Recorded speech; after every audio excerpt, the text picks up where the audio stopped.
Yamaha YZF-R6. Best 600cc Supersport motorcycles.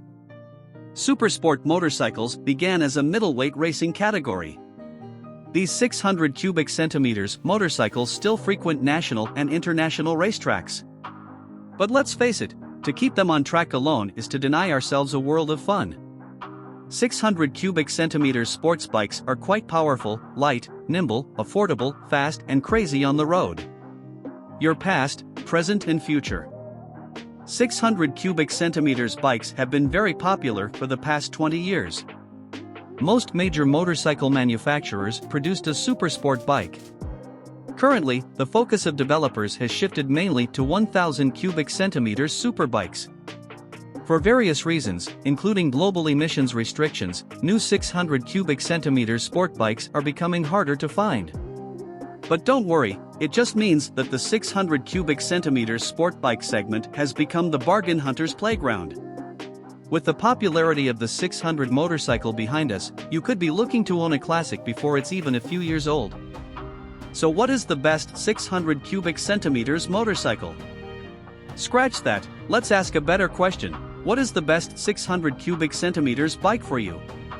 We'll list 10 of the most popular supersport bikes by comparing specs and ranking the pros and cons in terms of power, design, engine sizes, and ease of use. To help you narrow it down even more, we've split this list into supersport bikes you can buy new in 2021, and popular vintage 600 cubic centimeters bikes. Yamaha YZF-R6. Top picks for the best 600cc Supersport motorcycles. Yamaha YZF-R6. Back in the day, the R6 was the first 600 cubic centimeters 4-stroke to break the magical barrier of producing 100 horsepower. The Yamaha YZF-R6 is a repeated winner of the World Supersport circuit and currently the most ridden bike in the championship. In this sense, the R6 is the best 600 cubic centimeters motorcycle out there. What it has going for it, it is fast, has traction control and a good braking system. What might turn you off? To meet the newest emission standards, the R6 had to lose some torque and peak power. Specs. Engine, 599 cubic centimeters, liquid-cooled DOHC inline 4.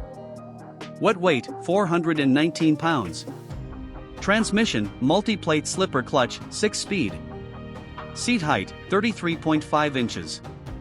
Is a 600 cubic centimeters bike good for beginners? A 600 cubic centimeters motorcycle can be a good starting point for beginner riders. Keep in mind that there are different types of 600 cubic centimeters motorcycles. If you're looking to get up to speed, a supersport bike would be the way to go. When compared to a 600 cubic centimeters cruiser, a 600 cubic centimeters sports bike has about twice the horsepower. So go easy on the throttle at first. Is there a big difference between 600cc and 1000cc? You may ask, what are the differences between 1000 cubic centimeters and 600 cubic centimeters sports bikes? Aside from the obvious difference in engine capacity, there are a few things to consider. On average, 1000 cubic centimeters sports bikes have 70% more horsepower than their 600 cubic centimeters cousins. And they only weigh about 6% more. Therefore, the power-to-weight ratio tips the scales well in favor of the 1000 cubic centimeters machines. How fast, did you say? When looking at supersport motorcycles, speed should be one of your main reasons. So how fast are these 600 cubic centimeters bikes? All motorcycle brands have a 600 cubic centimeters motorcycle that will go over 125 miles per hour. However, on average, the top speed of 600 cubic centimeters bikes is around 160 miles per hour. And some 600 cubic centimeters sports bikes will push you at a whopping 175 miles per hour.